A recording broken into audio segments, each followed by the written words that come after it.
Did you know that Walt Disney actually got fired? It's true, he was fired from the Kansas City Star in 1919 because he lacked imagination and had no good ideas. We all know how big Disney became after that.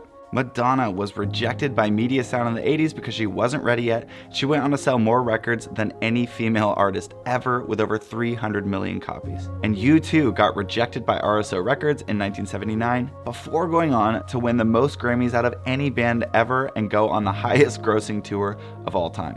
Look, the point I'm trying to make is, just because you're experiencing rejection or discouragement or just a general lack of inspiration and motivation, it doesn't mean that you won't go on to do great things. See, if you look at the timeline of any of these people, there's the moment of rejection, or as I like to call it, the low point, and then there's the high point way over here. And what I'm most interested in is this whole space in between. How do you go from this low point to this high point? To be fair, it's not totally linear. There's like a lot of ups and downs on the way to the mountaintop. But in the midst of all those ups and downs, how do you find the motivation to keep going? I think I can offer you some genuinely helpful tactics to bail you out of the slump and get you out of one of these low points. Obviously, my channel is geared towards people who make music, but these methods will work for anyone who just needs to shock the motivation systems of your brain back to life. I can't give you a one-size-fits-all formula because everyone's a little different. It's part of what makes life wonderful. But I can tell you what's helped me along the way, and it may help you too, especially if you're at a low point. I'll give you 3 methods or steps that I regularly take that make a world of difference for me. I've been writing music for over 15 years and producing for over 10, and in that time I've experienced so much resistance when it comes to creating. Let me tell you, low point after low point. Another detail worth mentioning is I was diagnosed with ADHD in 4th grade, and it's caused me to find methods that work around some of the challenges that ADHD presents. So if you have trouble focusing, getting things done, and finding the motivation to keep going in general, I think these are going to be super helpful for you. And all 3 of these methods work great separately, but they become even stronger when you use them together. So give yourself a chance to hear each one so you don't miss out on something that could cause a big change in your life for the better. I'm starting to sweat. Okay, step number 1 is to take a break. This last year, I set out to release a song every single week for an entire year.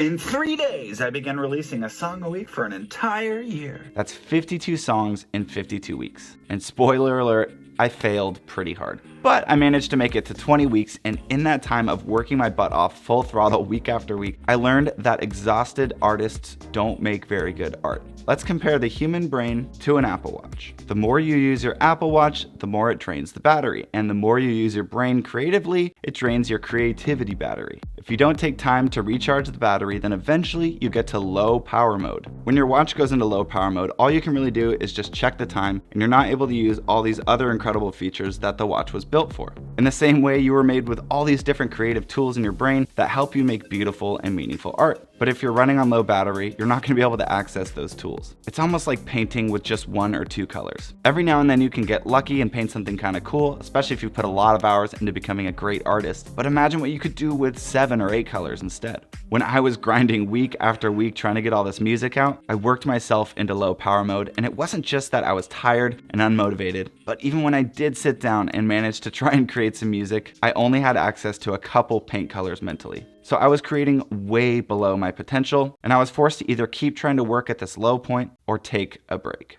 It took me a few weeks to finally charge my battery again, but the next time I sat down to make music, I rediscovered all these tools that I forgot I had, and creating was actually fun again. Not only was I writing and producing faster than ever, but the quality of the music was way better too. The songwriting was catchier and more creative, and the production was more tasteful and interesting, and I even started to surprise myself again. Sometimes when you make music, you listen back and think, wow, I can't believe I made this. And I only get that feeling when I'm working from a full battery. So take a step back right now and make an honest assessment of where you're at. What percentage is your battery at?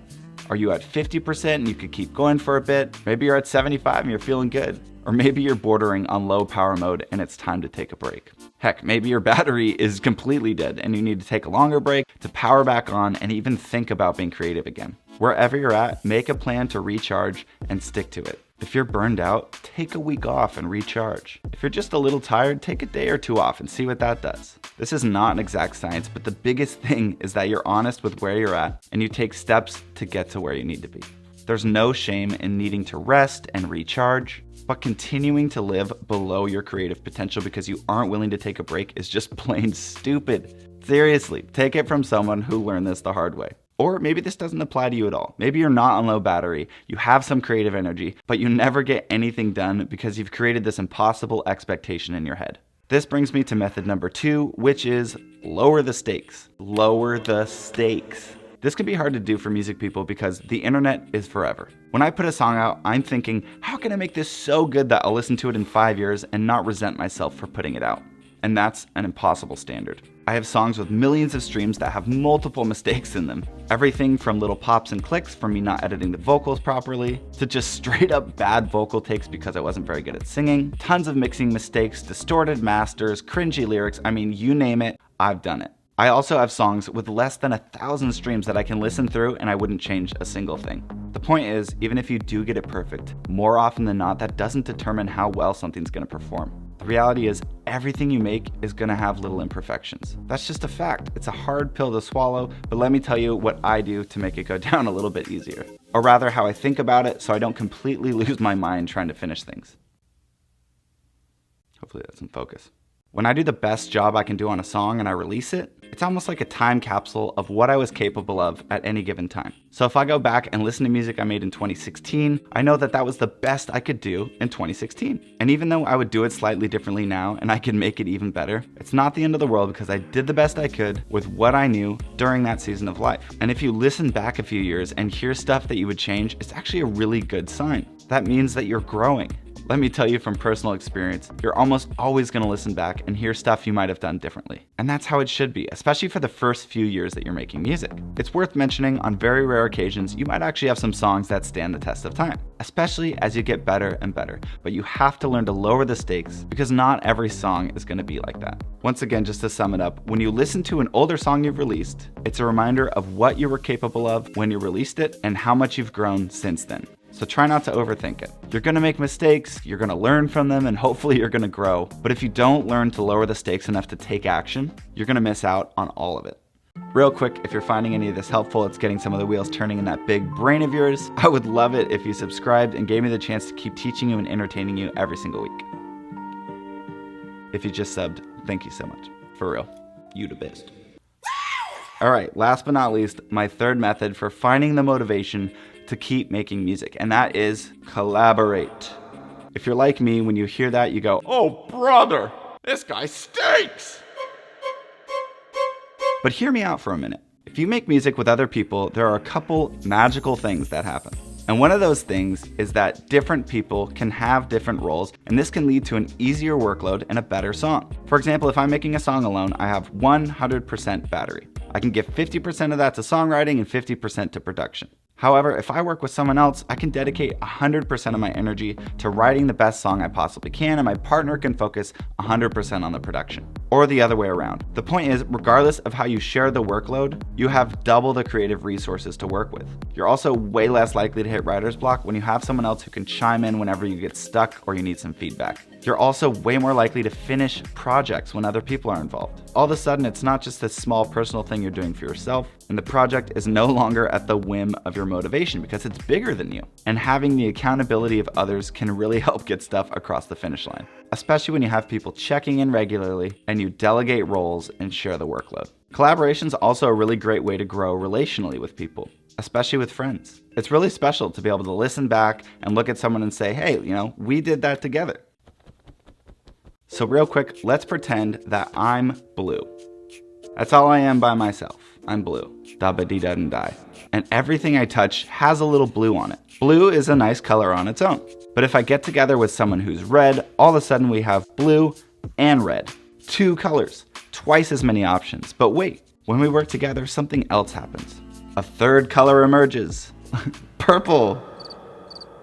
There's an expression from Aristotle, the sum is greater than the parts, and this is exactly what I'm referring to. Also, the acronym TEAM, together everyone achieves more.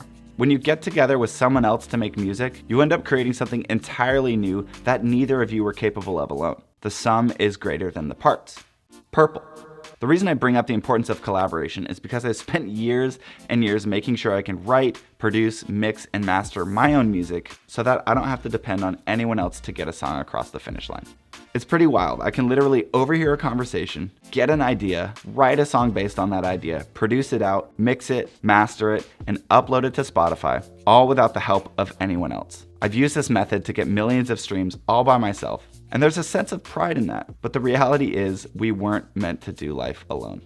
And listen, there are some things that may be easier for you to do alone, maybe like recording your own vocals so you don't have to worry about other people hearing your bad takes, or you like writing and producing alone because you can get more experimental without being self-conscious. But take it from someone who spent so much of their life alone in order to try and make their own dreams come true. There is a balance. And if the scales tip too much in the direction of isolation, you start to believe lies and get lonely, and stuff can get real weird real quick. Actually, one of the fastest ways to make someone go clinically insane is to completely isolate them from others. No wonder making so much music alone was sucking the life out of me. The reality is we need to be able to present our ideas in a social context so that if we say something that's not true or a bit off, people can let us know, and that keeps us on the rails. It's when we have thoughts that aren't true without people around us to remind us of that we start to go downhill. So there's sort of a rule I came up with in regards to making music alone. The more time you spend making music alone, the more intentional you have to be about spending time with other people outside of that environment. Of course, unless you want to become really lonely and go clinically insane. So take a break, lower the stakes, and collaborate. Now you have 3 epic tools that you can use to catapult you into motivation land. Or at least give you a little nudge in the right direction. At the end of the day, you only live once, so make the most out of it. Seriously. Don't waste your life when you have the potential to create incredible art. But also, don't get so lost in the creation of the art that you miss out on the relationships that mean the most to you. Thanks so much for watching. I really value your time, so it means a lot to me that you would spend some of it on my channel. Remember to stop making excuses and start making music. Cheers.